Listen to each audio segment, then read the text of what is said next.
The 4,200 ships of the hegemony ascendant dropped out of fold space above Earth and found absolutely nothing pointing back at them.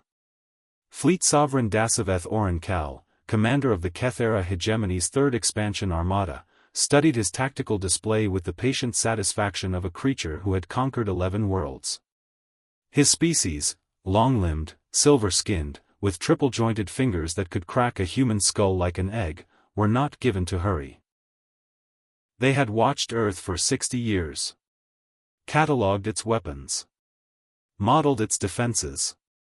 The conclusion was always the same: primitive, fragile, embarrassingly overconfident. Scans complete, reported weapons prime Useth from the secondary console. Surface defenses, negligible. Orbital assets, destroyed in our first pass. No response fleet detected within 4 light hours. As projected, Orankal replied. Open a channel to the surface. In a reinforced command center buried 800 meters beneath the Ural Mountains, Admiral Priya Vasquez-Mehta watched the Keth-era hail request appear on her screen and felt something she hadn't expected: relief. "They're calling," said her signals officer, Lieutenant Dawit Bekele. "Patch them through," Vasquez-Mehta said. "And tell the archive teams they have 90 seconds. The Fleet Sovereign's translated voice filled the bunker, cold and precise. "Humans of Earth. Your orbital defenses have been eliminated. Resistance is statistically futile. Transmit your surrender codes within 10 minutes or we begin atmospheric bombardment." Vasquez-Mehta leaned toward the microphone. "Fleet Sovereign Orankal. I'm Admiral Priya Vasquez-Mehta, Earth Defense Command. I have one question before we proceed." A pause. Keth-era didn't expect questions. "Speak. How long have your people been watching us?" 63 of your years." "Interesting," she said. "We've been waiting for you for 4,000. She cut the channel. Orankal stared at the dead comm line.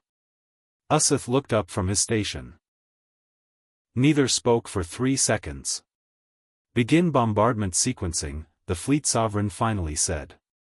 Her words are theater. Mammals perform bravado when cornered. The first salvo of kinetic impactors, 400-kilogram tungsten slugs accelerated to 0.04 c, struck the European continent precisely where Earth's largest cities used to be. The impacts registered as expected. Satisfying columns of fire. Shockwaves that flattened everything within 30 kilometers. Then the feeds cut out. Sensors? Useth checked his panel. "Fleet Sovereign, we're reading, interference. Broadband. Rising fast. Source? Everywhere." The interference wasn't radio. It wasn't electromagnetic in any frequency the Keth-era had catalogued. It emerged from the ground itself, from 200 sites simultaneously across every continent, as if the planet had exhaled. Orankal watched his tactical display pixelate, struggle, and then display something that made no sense: structures. Rising. Not buildings. Not launch platforms. Something older looking. Something that had been underground. In the Ural bunker, Vasquez-Mehta watched the primary screens with her hands folded behind her back. Around her, 18 analysts worked silently, tracking activation sequences from the archive sites. Gobekli Tepe node, online, Bekele reported. Confirmed. Nazca node, online. Stonehenge cluster, online. Admiral, the lattice is forming.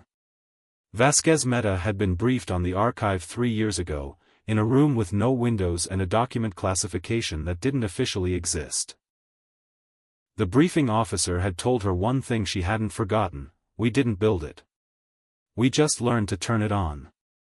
Humanity had found the first node in 1987, beneath the Sahara, a machine of indeterminate age, constructed from materials that no geological process could explain, running on a power source physicists still couldn't fully describe.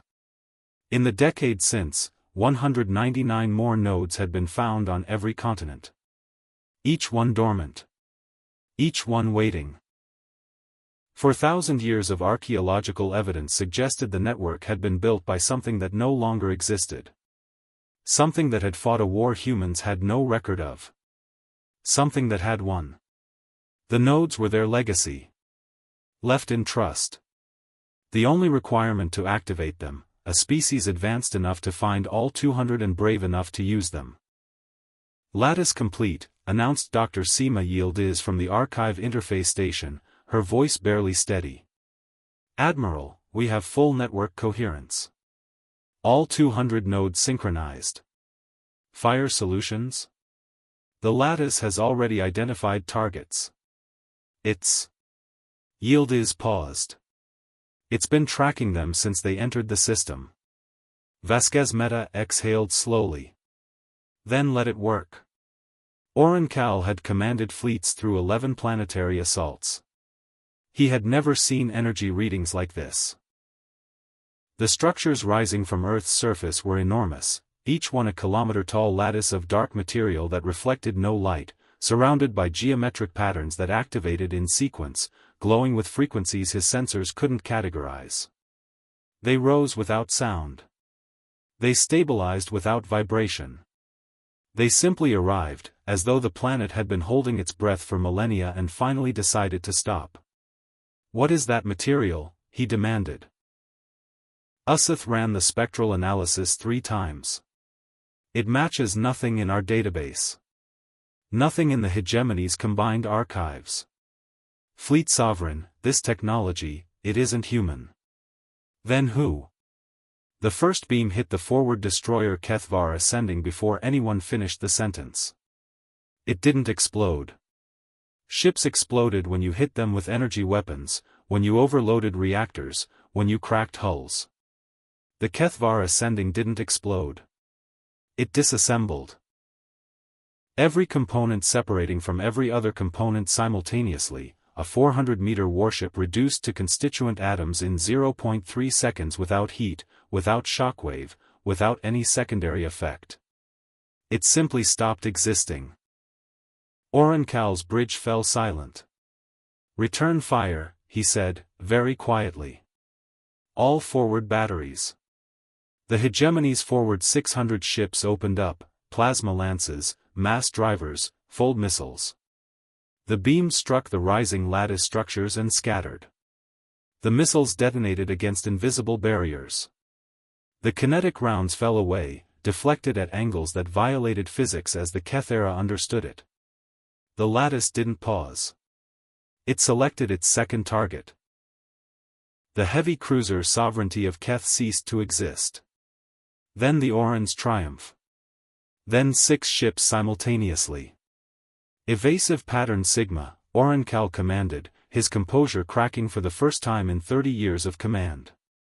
Scatter formation. All ships scatter. The lattice didn't need them to be still. 14 ships vanished in the next 4 seconds, each one cleanly unmade, no wreckage, no bodies, no debris. The tactical display updated with cold mechanical indifference. 4,186 hegemony vessels remaining. 4,172, 4,157. How is it targeting through our countermeasures? Usatha's voice had lost its professional flatness. It isn't using sensors, Vasquez Mehta's voice came through the comm line. Orankal hadn't realized the channel had reopened. It already knew where you'd be. It's been calculating trajectories since you entered the solar system. Admiral, the lattice is drawing down power reserves, Yildiz reported. At current firing rate, we have approximately 40 minutes before nodes need to cycle. Vasquez Mehta glanced at the count on her screen, 3,900 Keth-era ships remaining. 40 minutes. The lattice could fire once every 1.8 seconds. She did the math quickly. They weren't going to unmake all 3,900 ships in 40 minutes. Hail the fleet sovereign. Orankal answered immediately. His voice had changed. The architecture of confidence was still there, the deliberate calm of a predator species, but underneath it now was something raw. You cannot sustain that rate of fire, he said. We calculate you have resources for another 900 to 1,100 kills before your system degrades. Closer to 1,300, she replied. Which leaves you with about 2,600 ships. Enough to complete our mission. Fleet Sovereign. She kept her voice level. I'm looking at the Lattice's targeting solution right now. It hasn't selected your remaining destroyers and cruisers. It has selected your 47 fleet tenders. Your fuel processing ships. Your long-range communications relays. Silence on the line. After the node cycle, she continued, you won't have damaged ships. You'll have 2,600 intact warships with no fuel, no communications, and no way home. 63 light-years from Kethera space. More silence. You've been studying us for 60 years, Vasquez Meta said. We've been waiting 4,000. That's not a defensive posture, Fleet Sovereign. That's patience. I'd like you to think carefully about the difference. Orankal sat with that for a long moment. 11 worlds. He had taken 11 worlds for the hegemony and never once been asked to think carefully about anything. The technology, he said finally. It isn't yours. No. Where did you get it? It was left for us. By something that no longer exists. She paused. Something that fought something like you, a very long time ago. And won. The implication settled over his bridge like cold vacuum. What are your terms? He asked. You leave. Every ship, every probe, every relay beacon you planted in the last 60 years. You leave and you tell every hegemony sovereign what you found here. She let a beat pass. Not what you found. What found you?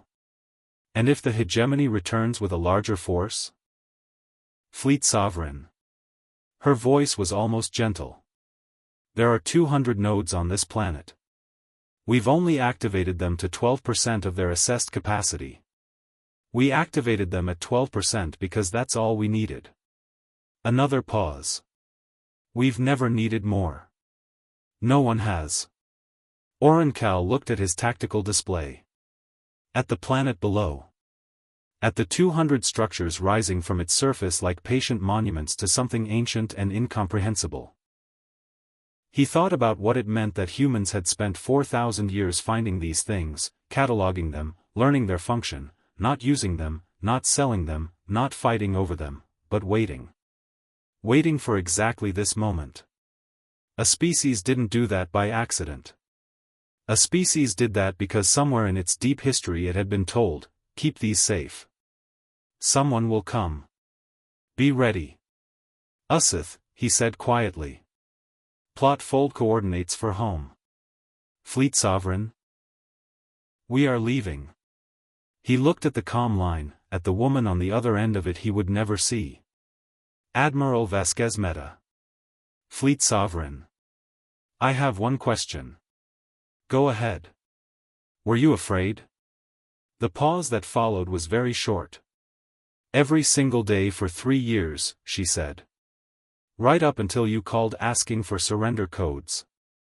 And then? And then I wasn't. Another beat. Because I finally understood what the people who built those things already knew. Which is that the universe only gets one warning shot.